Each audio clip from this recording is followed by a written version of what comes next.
설교 말씀의 제목은 처음처럼 확 달라졌다. 처음처럼 확 달라졌다라는 제목인데요. 정말 이 변화하지 않으면 도태되고 살아남을 수가 없는 것 같습니다. 우리 신앙생활도 우리가 좀 달라져야 될 필요가 있지 않겠나 그런 생각이 드는데요. 우리 옆에 계시는 분에게 변화만이 살 길이다 이렇게 한번 인사하시면 어떨까요? 시작. 변화만이 살 길이다. 변화만이 살 길이다. 네. 예, 옆에 있는 분에게 잘 인사하지 않는 그 모습도 변화해야 되는데 예, 좀 어색하시죠? 네. 자, 오늘은 종교 개혁 주일입니다. 1517년인가요? 야, 그때 이런 종교 개혁이라는 위대한 역사적 사건이 일어났는데, 영어로 종교 개혁 주일을 뭐라고 얘기하냐면 Reformation Sunday, Reformation Day 이렇게 얘기합니다. 그래서 원래 폼이 있었는데 그것이 디폼된 것을 다시 원래의 폼으로 돌아간다, 리폼한다 하는 것이 종교 개혁입니다. 개혁 그러면 뭐 부수고 파괴적이고 이런 것을 말하지만 사실은 원래대로 처음처럼 에덴으로 돌아가는 것을 말합니다. 성경으로 돌아가는 것이 종교개혁의 본질이다 그랬습니다. 그래서 개혁된 교회는 항상 개혁돼야 된다 이렇게 말합니다. 개혁된 교회는 항상 개혁돼야 된다는 것이 무슨 뜻이겠습니까, 여러분? 끊임없이 개혁해야지 그냥 개혁을 멈추고 있으면 도태되고 또 무뎌지고 그렇게 된다는 거죠. 그래서 여러분, 이스라엘이 항상 개혁되지 않고 있다가 어느 날 무뎌져 가지고 결국에는 저만치 하나님으로부터, 본질로부터, 성경으로부터 멀어져 가지고 망하게 되었습니다. 그래서 오늘 애가를 우리가 공부하게 되는데, 예레미야 애가는 슬픈 노래인데 예루살렘 성이 무너진 상태에서 이 슬픔에 비통한 노래를 부르고 있는 것 아닙니까? 오늘 이 본문을 우리가 살펴봄을 통해서 예레미야 5장 5절 마지막 장인데, 그 내용 속에서 후회와 한탄, 회개 이런 마음으로 부른 이 노래 속에서 우리가 이렇게 달라지기를 갈구하고 이렇게 망하지 않기 위해서는 이렇게 했었어야 되는데 라고 후회 섞인 그런 말들을 하는 그 중에서 우리가 몇 구절 뽑아가지고 오늘 우리가 더 이상 망하지 않기 위해서 확 달라져야 되는데 뭘 달라져야 되나? 우리가 달라지지 않음으로써 이렇게 이스라엘처럼 망하는 꼴이 될 수가 없으니 우리가 더 망하기 전에 우리가 확 달라져야 되겠다. 여러분, 특별히 종교개혁주일에 리폼, 원래대로 돌아가기 위해서, 처음처럼 우리가 다시 돌아가기 위해서, 본질로부터 너무 이탈되어 있는 내 모습이 혹시 없는가? 매너리즘에 빠져가지고 나도 모르게 관성적으로 내가 주님 앞에 너무 멀어져 있는 부분은 없는가? 기왕 달라지려면 확 달라져야 되겠다. 여러분, 그런 마음으로 오늘 이 말씀 대했으면 좋겠습니다. 그냥 덩그러니 앉았다가 가시지 말고 내 삶에 변화가 있어야 된다. 내 애비 노릇, 내 어비 노릇, 내 부모 노릇, 내 성도 노릇, 내 목사 노릇, 모든 내 역할과 내 현재의 입장에서 뭐가 문제가 있나? 나도 모르게 너무 멀리 와 있지 않나? 선을 넘고 있지 않나? 이런 생각을 하시면서 내가 망하는 꼴 되지 말고 그 전에 확 달라져야 되겠다. 첫 번째, 예레미야 애가 5장 1절 이하에 보시면 여호와여, 우리가 당한 것을 기억하시고 우리가 받은 치욕을 살펴보옵소서. 이렇게 우리가라는 단어가 계속 나오고 있습니다. 우리가.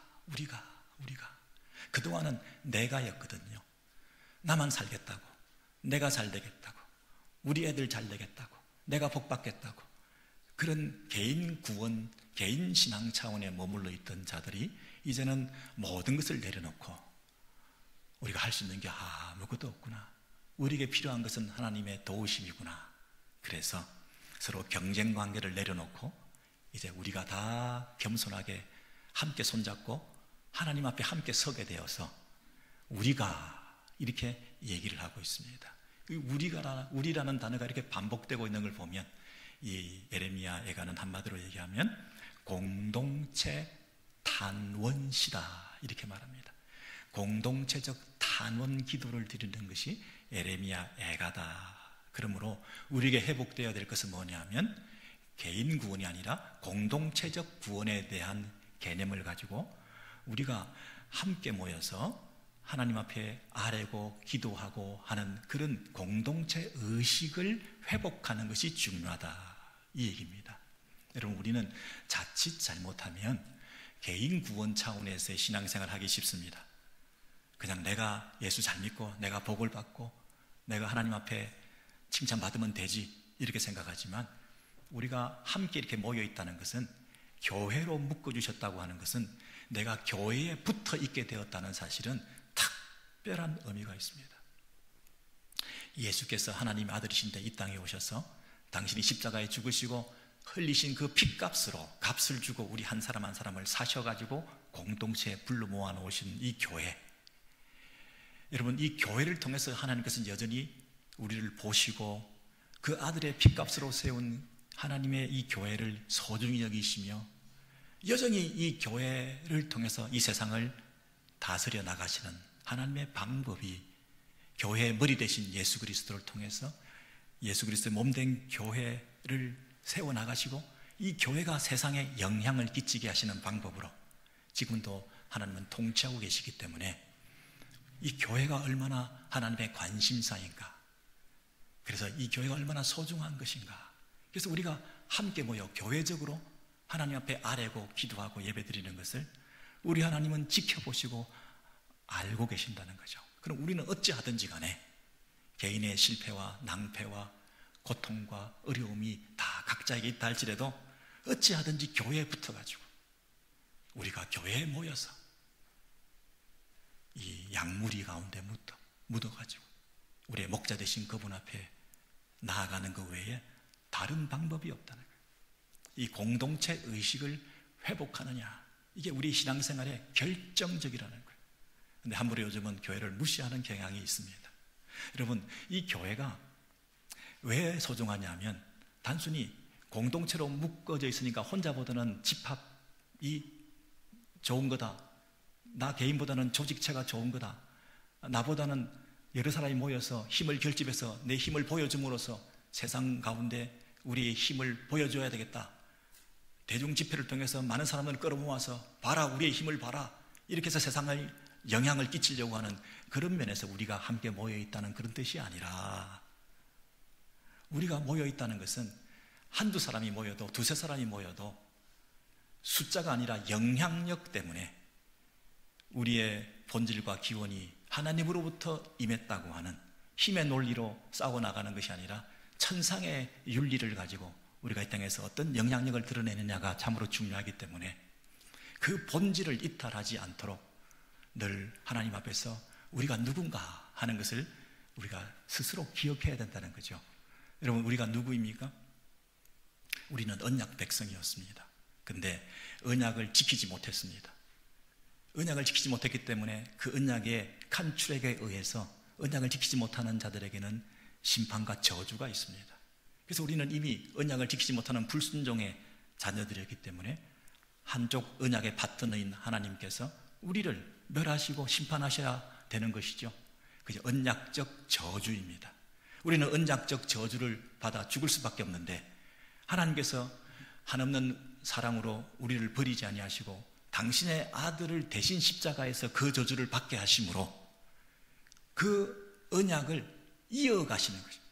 우리가 언약에 신실한 것처럼 여겨주셔서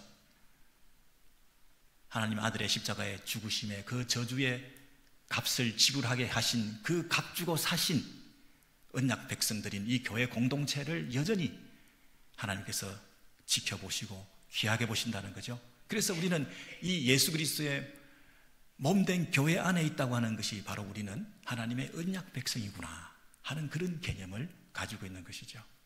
그래서 하나님은 우리와 맺은 그 언약에 신실하셔서 우리를 버리지 아니하시고 끝까지 우리의 간구에 귀 기울여 주시고 우리를 소멸치 아니하시고 우리를 통해서 지금도 일하고 계신다고 하는 이 사실, 저와 여러분은 누구라고요? 언약 백성이다. 하나님의 언약 백성이다. 하나님과 약속한 무리 가운데 속해 있어야지 하나님의 약속과 상관없는 다른 무리에 아무리 큰 조직 가운데 들어가 있다 하더라도 하나님께서 우리를 기억하지 못하실 수가 있다는 거죠. 예를 들면 출애굽기 2장 19절 이하에 보시면 여기는 시간과 장소가 옮겨져서 애굽이라고 하는 나라에서 노역을 하고 노예 생활을 하고 있는 이스라엘 백성들이 있었는데, 이 이스라엘 백성들은 아브라함 후손들로부터 생육하고 중다하여 애굽에 들어가서 많은 백성들이 이제 이루어졌는데, 그들이 이 고통 가운데서 부르짖게 된 것이죠. 근데 그 부르짖을 때 하나님께서 기억해 주셨다고 그랬습니다. 무엇을 자카르 기억하셨냐? 무엇을 기억하셨냐? 하나님이 아브라함과 이삭과 야곱에게 세운 그의 언약을 기억하셨다. 아브라함 이후로 당신의 언약 백성으로 삼아주신 그 이스라엘이 애굽 안에서 노예살이를 하고 있는 것을 기억하셨다네요. 한 히브리 민족을 불쌍히 여기신 게 아니라 언약 백성이라는 거예요. 그 언약 백성을 기억하셔서 하나님이 그들을 돌보아 주셨다. 눈으로 보셨다는 거예요. 그분이 기억하시고 그분이 보셨다는 것은 이제 우리에게 소망이 있게 된 거죠. 왜? 사람들은 우리를 봐도 소용도 없고 우리를 기억해도 소용도 없고 또 잊어버리는데, 하나님이 언약을 기억해 주셨다. 약속하신 거예요. 머저리 같은 우리들이지만, 보잘것없고 세상에 조롱을 받는 오늘날 이 시대의 교회와 성도들이지만, 그러나 우리가 함께, 우리가 하나님 앞에 나아가서 하나님이 우리를 기억해 주옵소서, 하나님 우리를 보살펴 주옵소서, 우리를 보시옵소서, 이렇게 간구를 드리면 하나님께서 그들을 기억하시고 그 약속을 기억하시고 우리를 돌보아 주신다는 거예요. 여러분, 아까 처음에 했던 이 간구를 보십시오. 제일 5장 1절에 뭐라고 되어 있습니까? 여호와여, 우리가 당한 것을 기억하시고 우리가 받은 치욕을 살펴보옵소서. 이 5장 1절이 얼마나 중요한 기도 제목인지 모릅니다. 우리가 이런 상황에, 이런 처지에 하나님 백성으로 살아가는 삶에서 이런 어려움들이 있는데, 함께 우리가 모여서 하나님의 우리를 기억해 주시고 우리를 보시옵소서.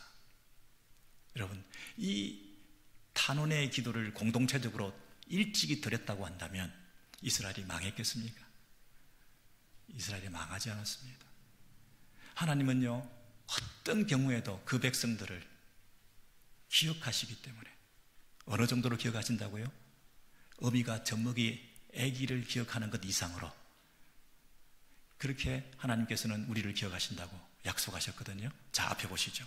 시온이 이르기를 여호와께서 나를 버리시며, 이 이스라엘이, 이 시온이 망했습니다. 아, 우리를 버리신 거네, 나를 기억하지 않으시네, 이렇게 잊으셨다고 생각했지만, 여인이 어찌 그 젖먹는 자식을 잊겠으며 자기 태에서 난 아들을 불쌍히 여기지 않겠느냐. 있을 수 없는 것이 애미가 자식을 버리는 건데, 혹시라도 그런 일이 있다 할지라도 나는 너를 잊지 않겠다. 나는 너를 내 손바닥에 새겨두겠다. 여러분, 이스라엘의 그 시온의 예루살렘 성에서 무슨 일까지 일어났습니까? 포위되어 가지고 먹을 것이 없으니까 죽은 자식까지도 뜯어먹는 일이 세상에 일어나지 않았습니까? 자식을, 젖먹이를 어미가 잊어버리고 떼어놓는다 할지라도 이게 사실적으로 역사적으로 경험했던 이 이스라엘 백성들 가운데 주어진 이 약속의 말씀, 설사 그런 비극적인 일이, 있을 수 없는 일이, 애미가 나를 버리는 일이 있다 할지라도 하나님은 너를 버리지 아니하신다. 그래서 기억하신다. 여러분, 우리가 너무 힘들어서 하나님이 우리를 버리셨구나, 나를 기억하지 못하시구나 하는 그때 하나님이 우리를 기억하신다는 확신. 여러분, 여러분의 지금 삶에 있어서 가장 최악이다, 이렇게 힘든 적이 없었다, 이렇게 재정상태나 건강상태나 관계에서 이런 오해와 모욕을 당하면서 이 이민생활 가운데서 앞길이 꽉 막힌 것처럼 깜깜하다, 참 힘들다, 이런 상황이 있을 때 여러분께서 하실 수 있는 기도는 뭘까요? 남편과 아내가 손을 잡고, 우리가 지금 이런 처지에 있습니다.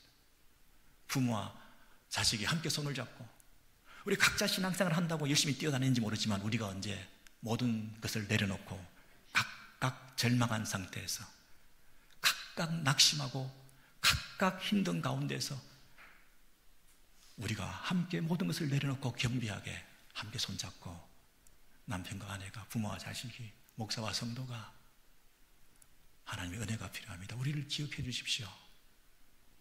이렇게 기도해 보신 적이 언제였던가요? 우리를 기억해 주십시오. 우리를 기억해 주십시오. 심지어 십자가에 달려서 죽어가고 있었던 한편 강도가 예수님을 알게 되고 믿게 되어서 예수여 당신의 나라에 임하실 때에 나를 기억하소서, 이렇게 나를 기억해 달라고 하는 그 말 한마디에 예수께서 이르시되 네가 오늘 나와 함께 낙원에 있으리라. 기억만 해달라고 했는데 보살피시고 쳐다보시고 영혼까지 책임지시고 함께 해주시겠다고 말씀하셨죠. 여러분, 우리를 기억해 주십시오. 이 공동체적 탄원 기도가 저와 여러분 가운데, 우리 가정 가운데 회복되기를 소원합니다. 하나님께서 결코 잊지 아니하십니다. 결코 잊지 아니하십니다. 애굽에서 고통당할 때, 바벨론의 포로가 되어 있을 때 동일하신 하나님, 잊지 아니하시고 은혜를 베푸셨던 그 하나님, 여러분, 십자가 상에 달려있는 그 한편 강도보다 더 최악의 경우가 세상에 어디 있겠습니까? 그 가장 최악의 경우에 우리가 할 수 있는 유일한 한 가지는 나를 기억해 주십시오. 여러분, 이것이 우리가 살 길 아니겠습니까? 이 공동체적 탄원 기도가 우리 안에 회복될 때 하나님께서 예루살렘 성을 망하지 않게 하시고 이 탄원 기도를 통해서 다시 회복의 기회를 주셨던 것처럼 무너져가는 우리의 가정과 이 시대, 그리고 우리의 모든 형편들을 주님께서 보시고 아시면서 각자의 가장 필요한 은혜들을 채워주시고 부어주실 줄 분명히 믿습니다. 우리가 이렇게 중요하구나. 여러분, 이 탄원 기도의 두 번째 내용을 보시면 우리는 그랬습니다. 우리에게 지금 뭐가 없습니까? 구체적으로 우리를 불쌍히 여겨달라고 했는데 우리에게 뭐가 없습니까? 아버지가 없습니다. 전쟁터에서 남자들이 다 죽게 생겼습니다. 그랬더니 졸지에 내가 고아가 되었습니다. 남자들이 다 죽게 되니까 멀쩡하게 있던 그 남자들이 어느 날 없어지게 되니까 우리 어머니도 졸지에 과부가 되었습니다. 늘 있을 때는 몰랐는데 이 빈자리가 이렇게 큰 것이구나. 우리는 늘 물을 마셨는데 이 물값이 은을 주고도 살 수가 없고, 우리가 이 추위를 녹이기 위해서 땔감을 마음대로 지천에 널렸던 나무들을 가져왔었는데 이 나무를 돈을 주고 사는 일이 생기다니, 이런 일이 있을 수가 있나.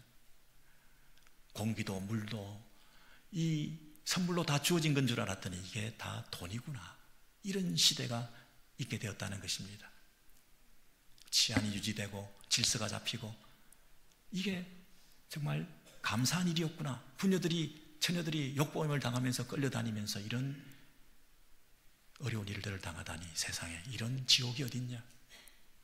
장로들의 얼굴도 존경을 받지 못하고, 당연히 연배가 높으시고 경험이 많으신 어르신들이 교회에서 존경을 받는 것이 당연한데 질서가 없다 보니까 살아남기 위해서 그 따위는 소용없고 나이 많은 게 무슨 벼슬이냐 이러면서 함부로 욕하고 서로 살아남으려고 막 자랑하고 있는 이런 모습이 공동체 안에 일어나게 되었다는 거죠. 맷돌은 청년들이 돌리는 게 아니라 가축돌이 돌리는 건데 짐승들이 다 죽고 없으니까 청년들이 맷돌을 돌리고 있고, 나무를 지고 나르는 것은 청년들이 할 일인데 애들이 그것을 지다가 자빠지고 엎어지고, 노인들은 성문에 앉지 못하며 성문에서 재판도 하고 충고도 하고 조언도 하면서 이 윤리와 도덕을 세워나갔던 그 노인도 이제는 사라지고 모든 것이 무너졌다는 얘기 아닙니까? 청년들은 트레이드 마크가 노래하고 즐거워하고 하는 것이 그들의 당연한 권리이기도 한데, 교회 안에서 청년들이 마음껏 찬양하고 예배하고 함께 뛰놀고 하는 그런 모습들이 다 사라지고 그 기쁨도 그 춤도 그 노래도 다 변하고 말았다는 것이죠. 여러분, 이 노래를 부르고 있는 이 애가에 포함된 이 내용 속에서 이 시인은 어떤 고백을 하고 있는 것입니까? 일상이 감사였구나. 일상이 당연한 것이 아니었구나. 우리가 삶에서 기적을 자꾸만 기대하지만 일상이 기적이었구나. 특별한 어떤 일이 아니라 매일의 삶이 기적이었구나. 여러분, 감사는 모든 것을 이긴다 그러지 않습니까? 여러분이 지금 최악의 어떤 형편 속에서 불평과 원망과 불안함 속에 살아가고 있다면 만약 그것을 감사로 바꾸시면 여러분이 모든 것을 이긴 거 아니겠습니까? 감사는 모든 것을 이긴다. 우연이나 당연한 것이 아니라 은혜였구나. 모든 것이 은혜였구나. 당연한 것으로 내가 살아왔던, 내가 걸어왔던 모든 길이 당연한 것이 아니라 하나님의 은총이었구나. 여러분, 이 일상의 감사가 회복될 때 날마다 이스라엘 백성들이 얼마나 하나님 앞에 더 친밀한 교제를 가지며 하나님 앞에 더 많은 감사를 드리며 얼마나 많은 예배 가운데 살아있는 생생한 예배를 올려드렸겠습니까? 그 일상의 감사가 식어지고 난 다음에 그걸 당연한 것처럼 여기고 그 매 순간순간 감사가 없어지고 난 다음에 하나님과 거리가 더 멀어지고 하나님께서 날마다 순간마다 나와 함께 하심을 고백하지 못하니까 하나님을 종교생활의 대상으로 여기다가 이 나라가 결국 망하게 되지 않았습니까? 우리가 망하지 않기 위해서는, 확 달라지기 위해서는 회복되어야 될 게 뭐라고요? 일상의 감사다. 매 순간 감사로 충만할 때 우리의 삶이 얼마나 부요한가. 여러분, 예레미야 애가를 쓴 이 시인이 3장 22절에서 이렇게 고백하고 있었습니다.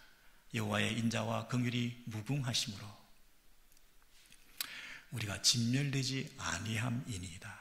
여러분, 우리가 지금 살아있다는 것, 우리가 끝장나지 않았다는 것, 아직도 여전히 내가 호흡하고 생명을 부지하며 우리가 이곳에 앉아있다는 것 자체가 하나님의 은혜 때문이다. 하나님의 인자와 하나님의 사랑과 끝없는 불변하는 당신의 우리를 향한 연민 때문이었다. 우리를 불쌍히 여겨주셔서 여기까지 우리를 인도해 주셨다는 거야. 우리의 호흡 하나, 우리의 순간순간 우리의 삶 자체를 당신의 긍휼, 당신의 사랑으로 지금까지 지켜주셨는데 그걸 어떻게 알게 됐느냐면 아침마다 새롭다. 이 망한 경험을 해보니까 하루하루 매일매일의 새 날이라고 하는 것이 하나님의 은혜였구나, 하나님의 도우심이었구나, 하나님의 함께 해주심이구나, 진멸하지 않고 이 아침에 눈을 떠서 하나님 앞에 나아가 예배하게 되는 것이 축복이구나, 이것보다 더 큰 감사가 없구나, 이렇게 고백을 한다는 것이죠.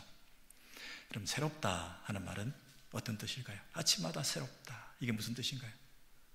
날마다 처음 같다는 거죠. 날마다 처음 같다. 여러분, 그분의 사랑은 해가 바뀔수록, 날이 지나갈수록 헤어지거나 연약해지거나 사라지는 것이 아니라 늘 똑같다, 늘 생생하다, 아침마다 새롭다. 사람이 우리를 향한 사랑을 아무리 고백해도 시간이 바뀌면 점점 변질되기 마련인데 이 하나님의 사랑이라고 하는 것은 날마다 새롭다, 너무너무 아침마다 생생하다, 이게 너무너무 감격적이다. 여러분, 이 고백을 가지면서 그분은 성실하심을 얘기하고 있습니다. 그분은 끈기 있게 사랑하시는 분이다. 그분의 페이스풀리스는 세상이 줄 수 없을 정도로 끝까지 지속적인 스테디한 변함없는 사랑이시다. 여러분, 그분이 사랑하시긴 하는데 지속하지 않으면 믿을 만한 거 아니죠? 뭔가 지속하기는 하는데 진짜 나를 사랑하지 않으면 뭐 시간만 길게 끌면 뭐 하겠습니까? 사랑이 느껴지지 않은데. 그런데 그분의 인자와 긍휼과 성실이 무궁하고 크다는 사실 때문에 내가 뭘 할 수 있냐면 내가 그를 바라볼 수 있게 되었다는 거예요. 바라본다는 얘기는 기다린다는 것입니다. 기다린다. 여러분, 여기서 여호와는 나의 기업이시니, 이 단어가 무슨 뜻이냐면 이스라엘 백성들 가운데 레위인들은 자기 기업이 없는 지파 사람들이지 않습니까? 그래서 다른 지파들은 다 땅을 가지는데, 기업을 가지는데, 레위인은 하나님이 나의 기업이다. 그들은 땅이 없습니다. 하나님을 바라보는 지파 사람들이 레위 지파 사람들이죠. 그래서 하나님이 나의 기업이라고 하는 사람들은 하나님만 바라본다는 뜻에서 오늘 여기 본문에 보시면 여호와는 나의 기업이시니 그러므로 내가 그를 바라리라. 그분만 바라본다는 것이죠. 어떤 것을 근거로? 그분이 나를 사랑하시고 나를 기억하시고 나를 버리지 아니하시고 나를 연민하시고 불쌍히 여기시고 그리고 그분의 그 사랑은 성실하시기 때문에 나는 기다릴 수 있다는 거예요. 지금은 그분이 나를 떠난 것 같은데 나는 그분을 기다릴 수가 있다. 그분은 나를 기억하시고 성실하게 찾아오실 것이기 때문에 나는 기다릴 수 있다. 여러분, 이 아침마다 이 고백이 있었다고 한다면, 이 인터머시가 하나님과 관계 속에서 깊어졌다고 한다면, 이스라엘 백성들이 이렇게 매너리즘에 빠져서 하나님과의 개인적인 깊은 교제 없이 종교적인 제사의 대상으로만 여기고 이 하나님으로부터 이렇게 멀어져 가지고 확 달라지지 못한 상태로 이렇게 망하고 말았겠습니까? 우리에게 회복되어야 될 게 뭐라고요? 확 달라져야 될 게 뭐라고요? 일상의 감사, 매일 아침 하나님의 인자와 긍휼과 성실하심을 경험하고 나는 그분만을 바라봅니다. 이 고백이 있어야 될 줄로 믿습니다. 세 번째로, 우리가 이 애가 중에서 배울 수 있는 우리에게 교훈 삼아야 될 내용들은 뭐냐면 5장 2절 이하에 보시면 우리의 기업이 외인들에게, 우리의 집들도 이방인들에게 돌아갔나이다 하는 말 속에서 우리의 기업이 외인들에게 뺏겼다는 얘기는 하나님께서 우리에게 주신 그 땅, 우리에게 할당해 주신 그 땅을 다 말아먹었다는 얘기죠. 하나님이요, 하나님이 우리에게 맡겨주신 재산을 다 말아먹었습니다. 우리가 조상으로부터 물려받은 그 재산을 내 대에서 다 말아먹었습니다. 하나님 어떻게 하면 좋습니까? 우리 집들도 이방인들에게 다 돌아갔나이다. 여러분, 왜 그랬겠습니까? 하나님을 나의 기업으로 삼지 않았기 때문이죠. 하나님, 당신만 나의 기업이 되셔서 나는 하나님만 바라봅니다 라고 했으면 하나님께서 우리의 땅도 우리의 후손도 우리의 생활도 책임져 주셨을 텐데, 하나님은 버려버리고 땅만 추구하고 내 잘되기만 추구하다 보니 하나님이 이 땅도 뺏어가 버리신 거죠. 땅을 좋아할 것이 아니라 땅을 주신 그분을 바라보라고 땅을 주셨는데, 땅을 주신 그분을 경외하라고 이 땅을 주셨는데, 주신 분, 기버에 대해서는 관심이 없고 기프트에만 관심이 있으니 하나님께서 그 땅을 외인들에게 넘겨줘 버린 거죠. 그것이 오히려 기회일 수 있습니다. 그것이 오히려 회개의 전환점이 될 수가 있지 않겠습니까? 여러분, 이 이스라엘 백성들은 애굽 사람과 아수르 사람과 악수하고 양식을 얻어 배불리고자 하였다. 하나님만 바라보는 것으로 우리의 생계를 책임져 주시는 것을 믿을 수 없어서 지금 바벨론이 갑자기 일어나니까 겁을 먹고 옆에 있는 애굽 사람에게, 아수르 사람에게 굽신거리면서 먹을 것을 기대하고 있었던 그런 모습이라는 거죠. 뿐만 아니라 이들은 종들이 우리를 지배함이여라고 고백하고 있습니다. 여러분, 종들이 우리를 지배하고 있다, 이 얘기는 뒤집어 얘기하면 뭐죠? 내가 하나님을 주인 삼지 않았다는 얘기죠. 하나님이 우리를 지배하시도록, 하나님이 나의 주가 되시도록 살지 않았더니 세상에 그것이 역전되어서 종들이 우리의 주인 행세를 하고 있다는 거 아닙니까? 그렇잖아요. 그래서 광야에 나가서 죽기를 무릅쓰고 양식을 얻어야 되는 상황이 벌어지게 되었다는 거죠. 죽기를 무릅쓰고 광야에 나가서 들짐승과 싸워가면서 이 양식을 얻어보려고 애를 쓰고 있는 우리의 이 현재 내 모습이 왜 이렇게 됐습니까? 여러분, 지금 우리가 치열한 경쟁사회 속에서, 자본주의 사회에서 살아남기 위해서 막 애를 쓰시는데요, 잘 살아오셨죠? 수고 많이 하셨죠? 근데 근본적으로 한번 정리를 해보자 이 얘기 아닙니까? 우리가 주인 삼은 대상은 누구인가? 누가 우리의 기업인가? 내 삶의 근거가 내 미래의 존속의 터전이 되는 게 뭔가? 난 무엇을 파운데이션 삼아서 그 위에 기초해서 집을 세우고 있나?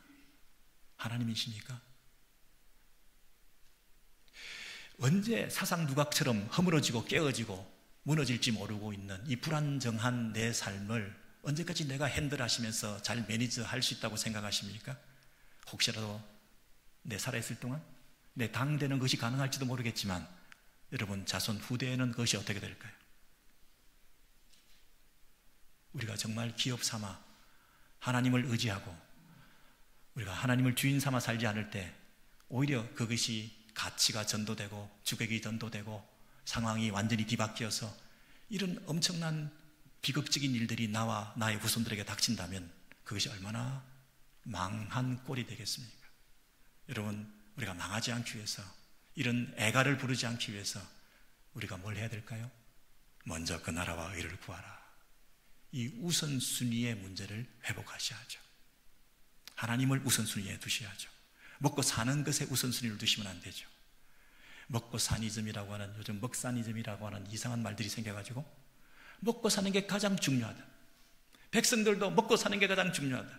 정치인들도 먹고 사는 문제를 해결해 주는 것이 가장 민생의 문제가 중요하다. 이런 얘기를 하면서 표를 구걸하고 다니는 걸 보면서 우리 교회 안에도 우리가 혹시 뭘 먹을까? 뭘 입을까? 뭘 마실까? 여기에 너무 염려해가지고 먼저 그 나라와 의를 구하라. 보다 높은 가치를 잊어버린 채 자기의 신세에 타령을 하면서 자기 개인의 삶에 함몰되어서 뭘 먹을까, 뭘 마실까, 뭘 입을까 걱정과 염려를 하는 이런 수준에 머물러 있다고 한다면 이게 우선순위가 역전된 거 아닙니까? 우선순위를 하나님께 두느냐, 먼저 그 나라와 의를 구하냐, 보다 높은 가치, 하나님 나라의 가치를 두고 현재 우리가 먹고 사는 것이 힘들다 할지라도 이 가운데서, 이 병약한 가운데서도, 이 허약한 재정 상태에서도, 이 불안정한 스테이터스 가운데서도 이 땅에서 먼저 그 나라와 의를 구하는 것이 무엇인가에 대해서 우리의 관심과 초점을 모으게 될 때에 하나님께서 너희 필요를 다 아신다. 내가 모든 쓸 것을 채워 주신다는 그 약속의 말씀을 허언처럼 들리십니까, 여러분? 왜냐하면 하나님은 우리의 하늘 아버지이시기 때문에 이방인처럼 그것을 구하지 말고 천부께서, 하늘 아버지께서 기억하시고 돌보시기 때문에 공중 나는 새도 들의 백합화도 그 하찮은 생물 같은 것들일지 모르지만 그것들도 다 먹이시고 기르시고 입히시는데 하물며 너희일까 보냐. 왜냐하면 우리는 하나님의 자녀이기 때문에, 하나님의 언약 백성이기 때문에, 하나님은 아버지이시기 때문에 그 천부는 하시는 일이 그 자녀들을 기억하시고 잊지 않으신다. 애미가 젖먹이를 버린다 할지라도 여호와 하나님 아버지께서는 우리를 버리지 아니하신다. 그리고 돌보신다. 그 우선순위를 좀 회복할 때 하나님이 우리에게 부어주시는 놀라운 축복들을 경험하시는 저와 여러분 되시기를 바랍니다. 네 번째로 이 에레미야 애가 5장을 통해서 여호와여라고 19절에 고백하고 있습니다. 그래서 난데없이 5장 마지막 절에 하나님은 왕이십니다, 이런 얘기를 하고 있습니다. 주의 보좌는 대대에 이르나이다. 보좌, 당신의 왕권과 주권은 영원하십니다. 주는 영원히 계십니다. 여러분, 이 고백이 무슨 뜻일까요? 그분이 영원히 계신다, 그리고 그분의 통치는 대대에 이른다, 이 말이 무엇일까요? 한동안 이스라엘이 망함을 통해서, 예루살렘 성이 무너짐을 통해서 당신의 통치는 끝났나? 당신의 존재는 조금 희미해졌지 않았겠습니까? 심지어 이방 사람들은 뭐라고 얘기했겠습니까? 과거에는 나라와 나라의 전쟁은 각 나라의 신들의 전쟁 아닙니까? 그래서 예루살렘 성 이스라엘이 무너졌다는 얘기는 이스라엘의 야훼 신이 망했다는 뜻이었지 않겠습니까? 그래서 막연한 불안감 속에, 신학적인 회의 속에 하나님에 대한 마음의 원망 가운데서 하나님이 우리를 떠나셨나? 하나님이 망하셨나? 라는 그런 안타까움 속에서 절규하고 있다가 이 시편을, 이 5장을 마무리하면서 제일 마지막에 한 말은 뭐냐면 아니다. 하나님 살아계십니다. 하나님 여전히 왕이시다. 우리가 망했다고 해서 하나님이 망한 게 아니다. 우리가 망한 것은 우리의 잘못 때문에 우리를 심판하시고 열왕들을 통해서 우리가 그 값을 치르게 하신 것이지, 우리가 심판을 하나님으로부터 받아서 우리가 망했지만 그렇다고 해서 하나님이 망한 게 아니다. 하나님 여전히 살아계신다. 그 사실을 만방에 선포하고 있는 거 아닙니까? 내가 망했다고 해서 하나님이 망한 것이 아니다. 하나님이 망하지 않았으면 나도 망하지 않는 거죠. 이제는 와, 하나님이 망하지 않았으니까 나는 아직 소망이 있는 거죠. 하나님이 망하지 않고 여전히 세상을 다스리는 참 왕이시고 그 보좌가 영원히 계시면 우리는 살 길이 열린 거 아닙니까? 여러분, 내가 망했다고 하나님이 망한 것처럼 착각하지 말고 하나님이 망하지 않고 살아계시고 여전히 다스린다 하는 사실을 고백하고 찬양하고 기도드리고 그분 앞에 의지하면 내 인생 가운데, 우리 공동체 가운데 다시 한번 기회가 있는 거 아니겠습니까? 우리에게 회복되어야 될 네 번째 신앙은 뭐냐면 하나님 주권 사상입니다. 하나님 여전히 다스리고 계신다. 하나님 여전히 일하고 계시고 우리를 다스리는 참된 왕이시다. 지금 마치 우리를 아주 버리신 것 같고 우리에게 진노하심이 너무나 컸어, 너무 상처가 되고 하나님이 우리를 모른 척하고 계시는 이 기간이 너무 길어져 가지고 힘들지만, 그럼에도 불구하고 내가 당한 이 일들은 하나님이 망한 것 때문에 일어난 것이 아니라 내가 망함을 통해서 하나님이 우리를 다스리고 우리에게 간섭하시고 우리에게 새로운 것을 열어주시는 기회가 될 수 있음으로 인하여 오히려 이 하나님의 살아계심을 내가 노래하겠습니다. 당신의 보좌는 대대에 일어나이다. 이렇게 고백을 하는 거죠. 여러분, 오늘은 종교개혁 기념주의를 맞이해서 흔히 종교개혁의 모토가 5가지나 됩니다. 오직 믿음으로, 오직 은혜로, 오직 성경으로, 오직 그리스도, 오직 하나님께 영광, 5가지나 되는데 오늘 저는 4가지만 우리가 회복되어야 될 것을 말씀드렸습니다. 첫 번째로 우리 의식을 회복하자. 공동체 탄원 기도를 드리자. 남편과 아내와 부모와 자식과 목사와 성도가 우리 모두가 함께 엎드려 손잡고 하나님의 은혜를 구하자. 이것만이 살 길이다. 그리고 두 번째는 일상의 감사를 회복하자. 매 순간 하나님이 나와 함께 하심을 믿고 매일 아침 눈을 뜰 때마다 하나님의 인자와 자비와 긍휼을 노래하고 하나님 앞에 더 친밀한 교제를 나누며 이것이 은혜였구나, 일상이 당연한 것이 아니었구나, 이 작은 사소한 소소한 것들에 대한 감사를 회복하시면서 하나님께 더 가까이 나아가시는 우리가 되어야 되겠습니다. 그리고 우선순위의 문제를 회복하셔야 됩니다. 먼저 그 나라와 이를 구하라. 개인사에 함몰되지 마십시오. 개인의 슬픔과 아픔에 여러분 빠져들지 마십시오. 눈을 크게 뜨십시오. 하늘을 바라보십시오. 하나님께서 여전히 살아계시고 통치하시는 그 하나님 나라의 일원이 되어서 사랑하는 밤집회를 앞두고도 하나님 나라가 확장되는 그 일에 내가 마음을 쓸 때에 여러분, 내 개인적인 문제를 처리하고 해결함으로써 그게 다 처리하고 해결하고 난 다음에 하나님께 영광을 돌리는 것이 아니라 내가 병약하고 힘들고 문제가 많은 가운데서도 하나님 나라를 위해서 내가 먼저 해야 될 일이 뭔지에 대해서 마음을 쓰면 하나님께서 그 모든 필요를 우리가 생각했던 이상으로 채워주심을 경험하실 수 있는 것이죠. 그리고 하나님의 통치, 하나님의 왕권, 하나님의 보좌 대대에 있다. 가장 최악의 경우에도 하나님이여 나를 기억하소서 간구할 때 하나님께서 우리를 보살펴 주시고 끝까지 인도해 주심을 믿고 확신하며 신앙의 능력이 무엇인지를 이 땅에 보여주며 살아가시는 저와 여러분 되시기를 주의 이름으로 소원합니다.